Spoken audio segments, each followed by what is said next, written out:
Salut à tous et bienvenue sur le Top Découverte. Les plus grandes de toutes les découvertes archéologiques sont celles qui remettent en question notre compréhension de l'histoire. Une grande partie de ce que nous savons sur le passé sont des suppositions, et donc, le récit officiel de l'histoire peut être modifié par n'importe quelle découverte archéologique à tout moment. Voici 10 découvertes archéologiques qui ont réécrit l'histoire. Mais avant de commencer, n'oubliez pas de vous abonner si ce n'est pas encore le cas, et de bien cliquer sur les notifications afin de ne rien manquer.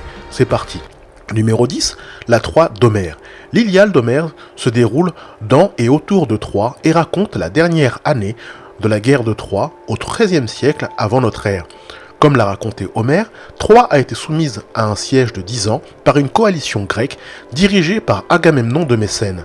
Leur objectif était de récupérer Hélène, épouse du roi de Sparte, après qu'elle eût été séduite par Paris, le fils du roi de Troie, Priam. Le poème épique présente de nombreuses aventures passionnantes et une abondance de combats et de nombreux rebondissements. À la fin, la ville tombe lorsque le rusé Ulysse incite les Troyens à laisser entrer un énorme cheval de bois rempli de guerriers grecs. En tant que récit, l'Iliade était géniale, mais en tant qu'histoire, Troie et la guerre de Troie ont été rejetés pendant des siècles comme un pur mythe. Cependant, l'archéologue allemand Heinrich Schliemann était convaincu qu'il y avait une vérité réelle dans l'Iliade et s'est mis en tête de le prouver. De 1870 à 1890, Schliemann a fouillé le site actuel de Troie et ses premières découvertes d'or et d'argent l'ont convaincu qu'il avait trouvé la Troie d'Homère. Il s'est avéré que Schliemann avait fouillé la bonne ville, mais la mauvaise période.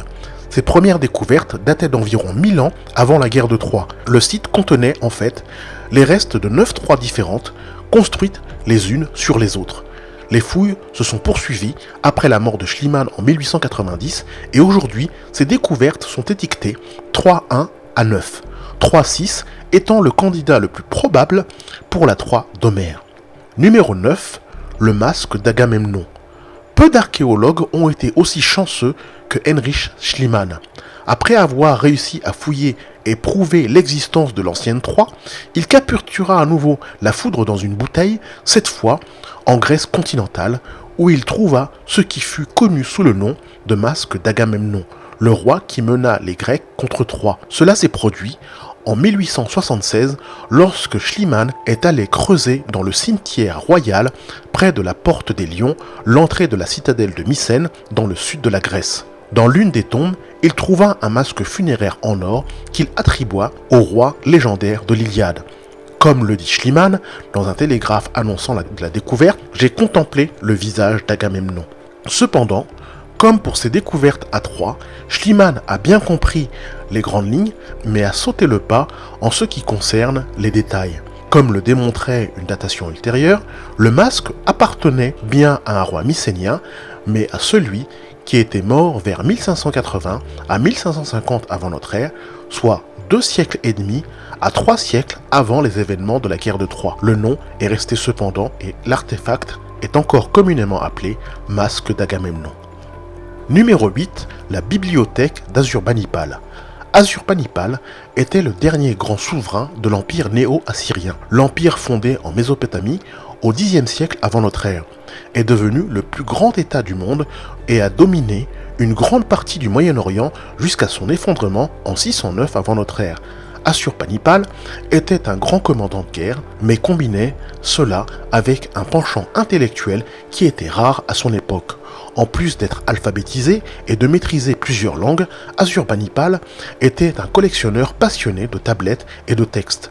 Il a embauché des scribes pour copier des textes, en a envoyé d'autres à travers l'Empire pour en trouver d'autres, a saisi des textes d'ennemis, vaincus comme butin, et n'a pas hésité à utiliser des menaces militaires pour convaincre ses voisins de lui envoyer des textes de leur pays. En 1849, l'archéologue britannique Austin Henry Layard a décroché le jackpot lorsqu'il a découvert la bibliothèque d'Assurbanipal à Nineveh, dans l'actuel Irak. Elle contenait plus de 30 000 tablettes et tableaux d'écriture.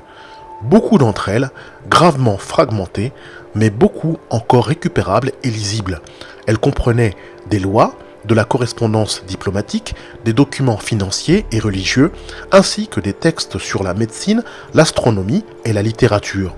L'une des découvertes les plus impressionnantes de la bibliothèque était l'épopée de Gilgamesh, un chef-d'œuvre de la poésie babylonienne antique datant du 3e millénaire avant notre ère, considéré comme la plus ancienne œuvre littéraire de l'humanité. Numéro 7, une épée vieille de 2600 ans.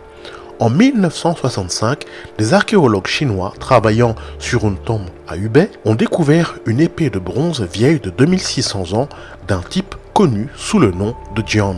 Trouvée dans un fourreau en bois, la lame, une fois dégainée, s'est avérée entièrement non ternie et était remarquable par sa conservation et son tranchant malgré son âge. Un test a montré que la lame pouvait couper sans aucun effort.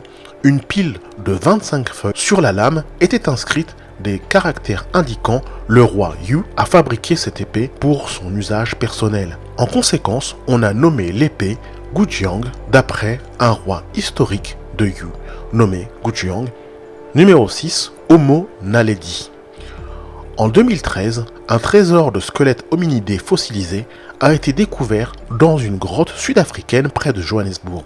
Environ 1550 morceaux de squelettes de 15 individus ont été déterrés.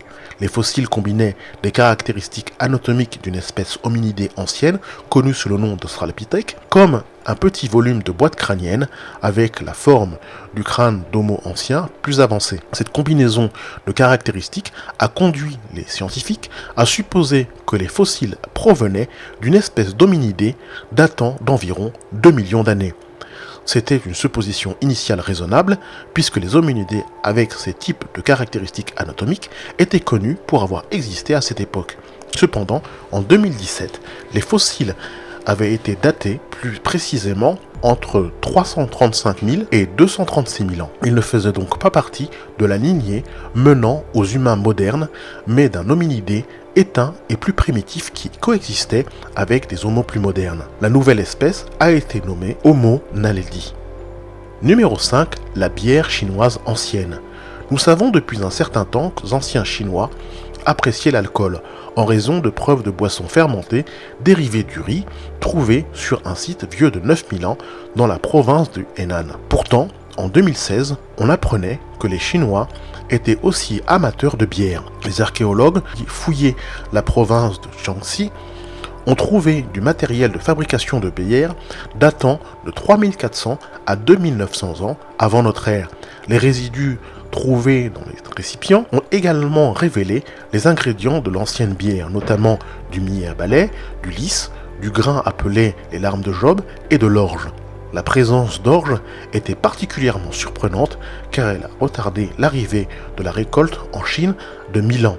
Selon les preuves actuelles, les anciens Chinois utilisaient l'orge pour la bière des siècles avant de l'utiliser pour la nourriture. Numéro 4. Le poignard extraterrestre du roi Tout. À la mi-2016, des scientifiques ont pu élucider un mystère qui intrigue les archéologues depuis que Howard Carter a découvert la tombe du roi Toutankhamon en 1922. Parmi les nombreux objets enterrés avec le jeune pharaon se trouvait un poignard en fer. C'était inhabituel car la ferronnerie en Égypte, il y a 3300 ans, était incroyablement rare et le poignard n'avait pas rouillé. Un examen avec un spectromètre à fluorescence X a révélé que le métal utilisé pour le poignard était d'origine extraterrestre. Les niveaux élevés de colbate et de nickel correspondaient à ceux des météorites connus récupérés dans la mer Rouge. Un autre artefact en fer de l'Égypte ancienne a été testé en 2013 et a également été fabriqué à partir de fragments de météorites. Les archéologues soupçonnaient ce résultat en raison de textes anciens faisant référence au fer du ciel. Maintenant, ils pensent que d'autres objets récupérés dans la tombe du pharaon ont également été fabriqués à partir de fer de météorites. Numéro 3, une stèle étrusque.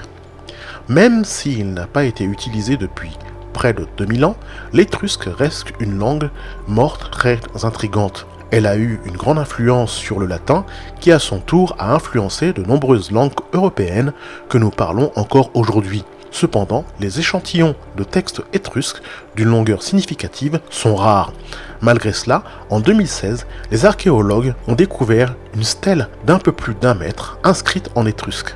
La dalle de pierre vieille de 2500 ans a été trouvée lors de la fouille d'un temple en Toscane. Elle a été bien conservée car elle a été réutilisée comme fondation pour le temple. Par coïncidence, un autre artefact étrusque majeur, le livre de lin de Zagreb, a également été préservé en étant réutilisé comme emballage de momie. Malgré son état, la stèle présentait toujours des éclats et des écorchures. Les chercheurs veulent donc la nettoyer et la préserver soigneusement avant d'essayer de la lire. Ils soupçonnent que le texte est religieux et qu'il nous fournira un nouvel aperçu de la religion étrusque. Numéro 2. Le premier contrat de mariage. En 2017, les archéologues ont découvert une tablette vieille de 4000 ans. Elle révèle ce qui pourrait être le premier accord prénuptial connu entre une femme et son mari. Écrit en assyrien, le contrat stipule que si la femme, Atala, ne donne pas naissance à un enfant dans les 2 ans suivant le mariage, alors elle achètera à son mari, l'Akipum, une esclave qui donnera naissance à un enfant pour le couple. Le contrat stipule également que si l'Akipum divorce de Atala, il devra lui payer 5 minas, une unité de poids, d'argent. Et si Atala divorce de l'Akipum, elle devra lui payer 5 minas d'argent. Numéro 1. La plus ancienne preuve de trigonométrie. Une tablette vieille de 3700 ans révèle que les Babyloniens, et non les Grecs, ont été les premiers à utiliser la trigonométrie, les mathématiques des triangles. La tablette contient des descriptions de 15 triangles rectangles, des angles d'inclinaison diminuant pour chaque triangle trouvé par les chercheurs. Ces descriptions font partie d'un tableau trigonométrique qui a rendu l'étude de la trigonométrie remarquablement simple. Les chercheurs ont été impressionnés par la simplicité de la tablette et ont déclaré que les enseignants de mathématiques d'aujourd'hui pourraient envisager d'utiliser une approche similaire pour enseigner la trigonométrie. Selon les experts, la découverte ouvre de nouvelles possibilités, non seulement pour la recherche en mathématiques modernes, mais aussi pour l'enseignement des mathématiques. Voilà qui termine cette liste, j'espère que ça vous a plu. N'hésitez pas à cliquer sur le bouton like et à vous abonner si ce n'est pas encore le cas. A très bientôt.